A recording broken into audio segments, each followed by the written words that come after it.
खरीको रुख बोर्ड छ शहीद शुक्रबार शास्त्रीलाई झुन्ड्याएको त्यहाँ लगेर झुन्ड्याएको शासक हो तर म बोल्न छोड्दिनँ र म एउटा कुरा के बुझ्नु भने हामीसँग सरकारले 12 बुँदे सम्झौता गरेको छ त्यो 12 बुँदे सम्झौता हुबहु कार्यान्वयन कहिले गर्दो रहेछ हामी केही समय मौन बस्छौँ र म तपाईहरुलाई एउटा कुरा के भन्छु भने तपाईहरुले जे गरेर पनि तपाईहरुलाई जनताले मध्ये 2/3 कहिले पनि सडकबाट पटक्सेको भूमिकामा दुर्गा परसाई हुन्छ र दुर्गा परसाई भनेको सत्य हो राज संस्था र वैदिक सनातन भनेको पनि शाश्वत र सत्य हो म फेरि गलेको छैन मैले गर्न पनि हुँदैन र मैले मलाई गर्ने छुट पनि छैन नेपाली जनताहरूले मलाई गर्ने छुट पनि दिएको छैन त्यसमा पनि माता दुर्गाको भक्त हो म यो शिवजीको देश माता दुर्गाको देश म कतिखेर थाक्छु भने जतिखेर यो सर्वोच्च अदालत जस्तो चिज जनताको सर्वोच्चता बोकेको सर्वोच्च अदालत सिंहदरबार सम्पदा सूचीमा परेको जनताको प्रशासनिक भवन सिंहदरबार साथै जनताको कानुन बनाउने संसद भवन जल्यो र देशैभरि जनताको सुरक्षार्थ खट्ने पुलिसहरू माथि जुन बर्बर दमन भयो हतियार खोसियो ती कुराहरूले न्याय नपाइन्जेलसम्म दुर्गा परसाई लडिरहन्छ यो कुरा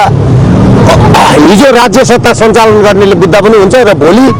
आउने राज्य सञ्चालन गर्ने सञ्चालकहरूले बुझ्दा पनि हुन्छ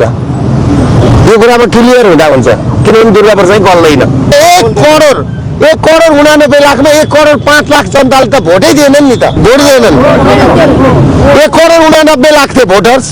1 करोड 5 लाखले भोट दिएनन् त्यतिखेर राजा हटाउँ भनेको थियो नि 7 सालमै हिन्दू राष्ट्र हटाउँ भनेको थियो तर कसो राजाहरूले थामेर 2017 सालमा कु गरेर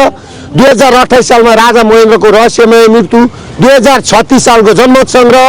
2046 को आन्दोलन त्यो आन्दोलनले बहुदलीय व्यवस्था पर आयो त्यस पछाडि बहुदलीय व्यवस्था पछाडि जनयुद्धको थालनी 52 सालमा 2058 साल जेठ 19 गते हाम्रा प्यारा राजा रानीको हत्या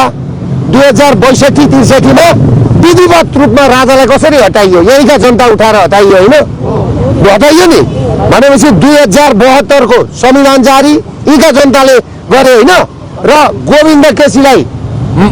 टिचिङमा सुताएर माइती घर मण्डलामा जुन सुताएर नाटक गरियो र त्यो गर्दै सिंहदरबार सर्वोच्च अदालतदेखि यो सबै ध्वंस गराएर यो चुनाव गराउने संस्था एउटै हो पात्र फरक हुन् लगेर उता खरीको रुख बोर्ड छ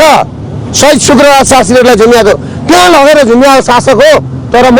बोल्न छोड्दिनँ र म एउटा कुरा के बुझ्नु भने हामीसँग सरकारले 12 बुँदे सम्झौता गरेको छ त्यो 12 बुँदे सम्झौता हुबहु कार्यान्वयन कहिले गर्दो रहेछ हामी केही समय मौन बस्छौँ र म तपाईहरुलाई एउटा कुरा के भन्छु भने तपाईहरुले जे गरेर पनि तपाईहरुलाई जनताले मध्ये 2/3 तपाईहरु ल्याउनुहोस् हैन भ्रष्टहरूलाई कारबाही गर्नुहोस् देशको रक्षा गर्नलाई विदेशीहरूको गुलाम नबन्नुहोस् किरात बौद्ध सहितको हिन्दू अधिराज्य कायम गराउनुहोस् तपाईलाई त्यो मौका छ अहिले पनि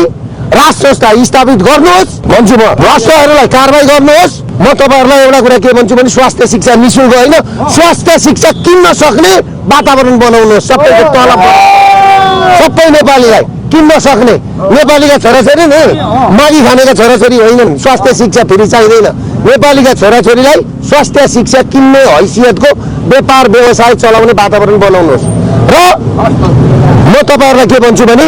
तपाईहरुलाई शुभकामना छ अग्रिम शुभकामना छ मैले तपाईहरुको विरोध कहिले पनि गरिन तर तपाईहरुलाई जसले प्लानिङ गरेको छ नि त्यसको मात्रै विरोध गरेको सिस्टमको विरोध गरेको जितेर आउनेलाई पनि शुभकामना भन्छु नेपालकै नागरिकले जितेको छ तर नेपालको नागरिक भए पनि नि पश्चिमाको डिजाइन छ हैन त्यसले गर्दाखेरि तपाईहरु त्यहाँबाट बाहिर निस्किनुहोस् राज संस्था कायम गर्नुहोस् हिन्दू अधिराज्य कायम गर्नुहोस् दुर्गा परसाई जहिल्यै तपाईहरुको साथमा हुन्छ